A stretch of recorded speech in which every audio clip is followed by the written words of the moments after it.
Stewart. You were supposed to keep quiet about the Skittles thing. I'm not getting paid by Skittles for advertising, so we don't do this on stage. Yeah, hi. Hi. I'm Sophia, and I'm a recovering heterosexual. It's been called courageous. I don't know. Yeah, like I still dabble though. 4 days. 4 days clean. Okay.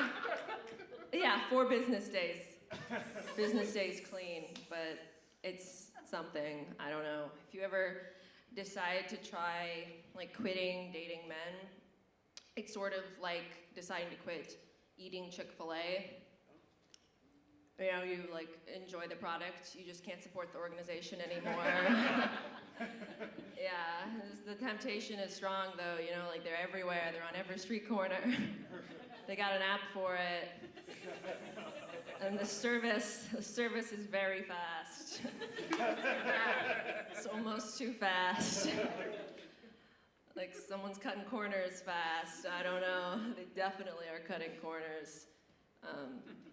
I told a friend that joke, and she was like, well, 1, that's not funny. I was like, well, humor is subjective, Emma. But 2, she said, well, I thought Chick-fil-A wasn't, like, bad anymore. Aw, babe. Did he tell you he changed? No, he had 2 therapy sessions, which is what he calls shroom trips. But, same guy. Okay, so I'm sorry actually for like engaging in all this like petty gender role nonsense. Like, it's obviously very funny and stuff. But look, I'm someone that advocates for like breaking down gender roles. Yeah.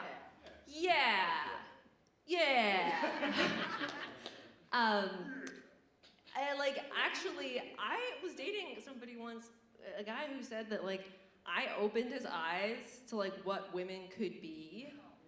Like I showed him things we could be that he thought before we could not be. And I was like, that's amazing. Because he said that before he thought that all women were clean and not gross. And that I changed his opinion on that. You're right, community service is what it is. Somebody had to do it. And like, okay, obviously I was happy to be an educator, but it did kind of bother me because like, it's just the double standard of it all, you know? Like I think that it's a little unfair that it's considered gross to have visible body hair, but it's also considered gross to be like trimming your pubic hair with an electric razor while squatting over the bathroom trash can, fully naked, making direct eye contact. Like, I don't know, America. What's gross about this, huh? Boo.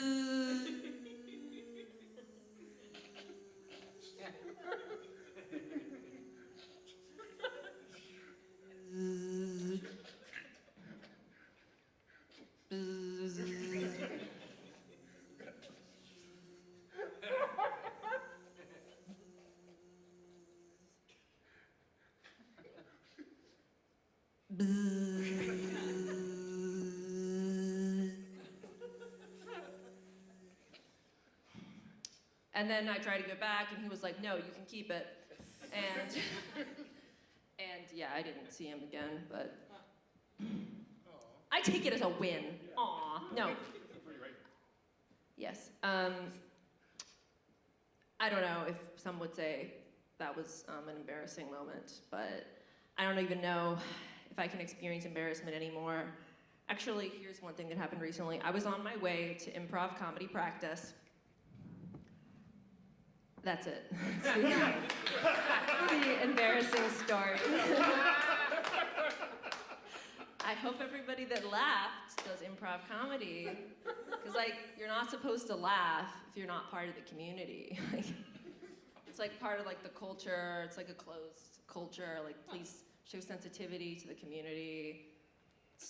If you're not part of it, don't laugh. It's not for you. You know, we go through a lot. Like, maybe it's not for you.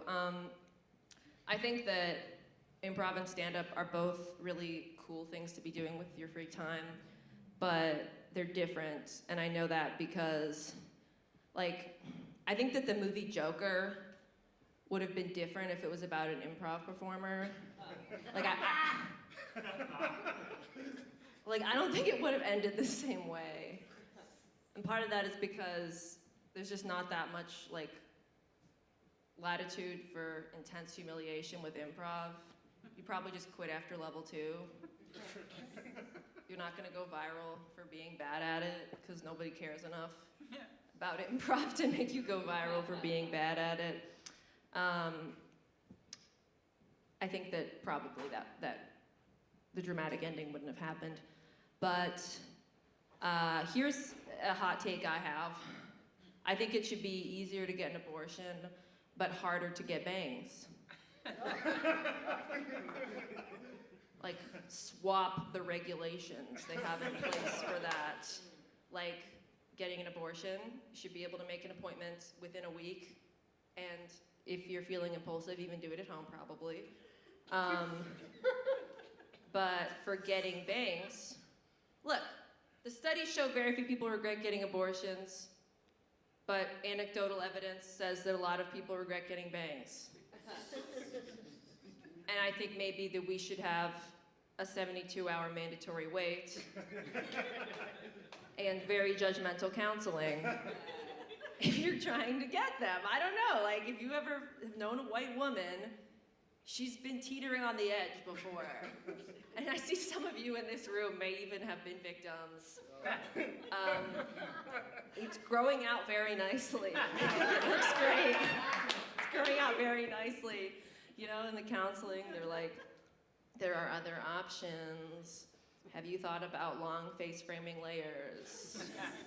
I don't know. God wouldn't want it. God prefers long face framing layers. I have it on good authority. Okay, so just as something topical to end on, you guys have probably voted. Have you voted? Yeah. Make some noise if you voted. Make some noise if you haven't voted and you're voting on election day.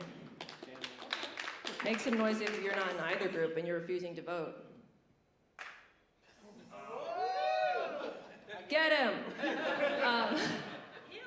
I just think that if anybody doesn't want to vote and they say, like, well, it's because my vote probably isn't going to count, like, it doesn't even matter. Yeah, probably not. Like, they're probably going to throw it away, and it's, you know, like, probably. But it is a Sunday, and on a Sunday of all days, we should all have faith in powers we cannot see. You know, like, if you're somebody that would pray to God and hope it would lead to an outcome you want, you could cast a ballot. Or if you're someone who wears a jersey because you think it's going to make your team win, you could go vote, because it's probably not going to work, but it will make you feel better, you know?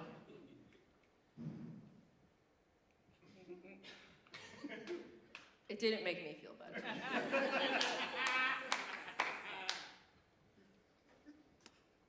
I'm just scared, you guys. I'm fake crying, but it's real. It's a real feeling. It's a real feeling. All right. Thank you for going on that emotional journey with me. And I feel so much more connected. On that note, I will welcome back up our host. Thank you guys for listening. And if you enjoyed my material, you can always follow me on my way home tonight. Sophia Serif, thank you.